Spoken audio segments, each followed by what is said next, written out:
kooli ajal olid füüsikaga väga keerulised suhted üleüldse igasuguste reaalainetega. Seega ma puudelt sellepärast füüsik olla, ma arvan, et ei saakski, mul ei ole loomupäraselt antud seda füüsikanutti.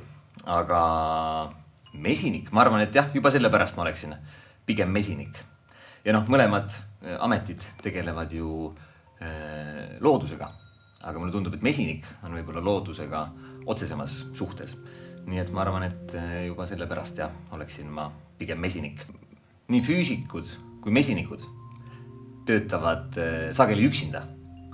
Need ei ole alati meeskonnaga koos tehtavad tööd.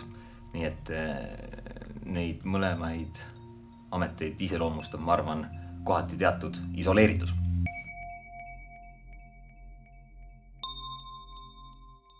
Me oleme Rasmusega juba ammu rääkinud, et võiks midagi koos teha. Siiamaani ei ole see õnnestunud, kas ei ole ajad klappinud või on tundunud, et kõiki projekte ei olegi tarvilik koos teha.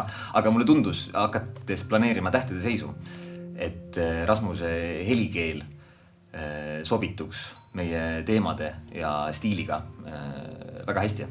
Ja mulle tundub, et ta ka inimesena klapib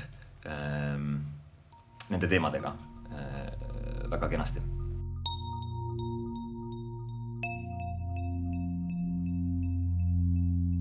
Väga põnev on töötada ainult 2 näitlejaga, sellepärast, et see muudab selle protsessi, kuna ta on kammerlikum ja intiimsem, on ta ka isiklikum. Igasugune vale paistab palju selgemini ja halastamatumalt välja, sest meie loos on kogu asi ongi üles ehitatud 2 inimese omavahelisele suhtele ja igasugused mõrad paistavad palju kergemini välja. Selle võrra mulle tundub, et seal ei saa mängida või olla selles protsessis, ei saa kuidagi petta, vaid peab olema lõpuni aus. Ja selles mõttes on see olnud väga põnev, inspireeriv. Tähtede seis on lugu, mis räägib teemadel, mis minu meelest võiks puudutada iga inimest.